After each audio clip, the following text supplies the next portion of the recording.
الله الرحمن الرحيم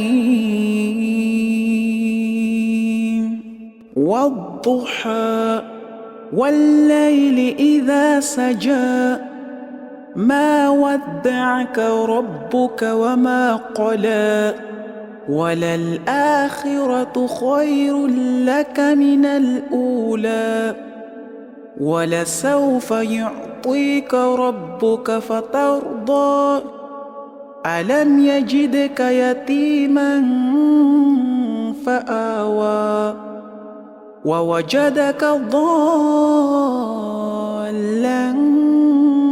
فهدى ووجدك عائلا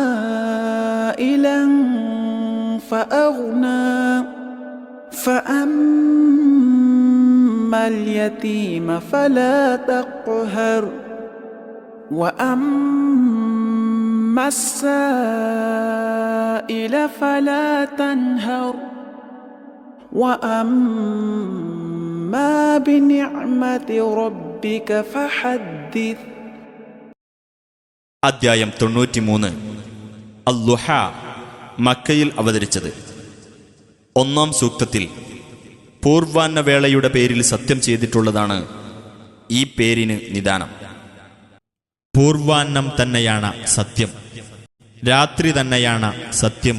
അത് ശാന്തമാവുമ്പോൾ നബിയെ, നിന്റെ രക്ഷിതാവ് നിന്നെ കൈവിട്ടിട്ടില്ല, വെറുത്തിട്ടുമില്ല. തീർച്ചയായും പരലോകമാണ് നിനക്ക് ഇഹലോകത്തേക്കാൾ ഉത്തമമായിട്ടുള്ളത്. വഴിയെ നിനക്ക് നിന്റെ രക്ഷിതാവ് അനുഗ്രഹങ്ങൾ നൽകുന്നതും അപ്പോൾ നീ തൃപ്തിപ്പെടുന്നതുമാണ്. നിന്നെ അവൻ ഒരു അനാഥനായി കണ്ടെത്തുകയും എന്നിട്ട് നിനക്ക് ആശ്രയം നൽകുകയും ചെയ്തില്ലേ? നിന്നെ അവൻ വഴിയറിയാത്തവനായി കണ്ടെത്തുകയും എന്നിട്ട് നിനക്ക് മാർഗദർശനം നൽകുകയും ചെയ്തിരിക്കുന്നു. നിന്നെ അവൻ ദരിദ്രനായി കണ്ടെത്തുകയും എന്നിട്ടവൻ ഐശ്വര്യം നൽകുകയും ചെയ്തിരിക്കുന്നു.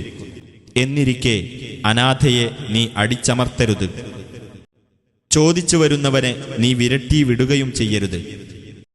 നിന്റെ രക്ഷിതാവിന്റെ അനുഗ്രഹത്തെ സംബന്ധിച്ച് നീ സംസാരിക്കുക.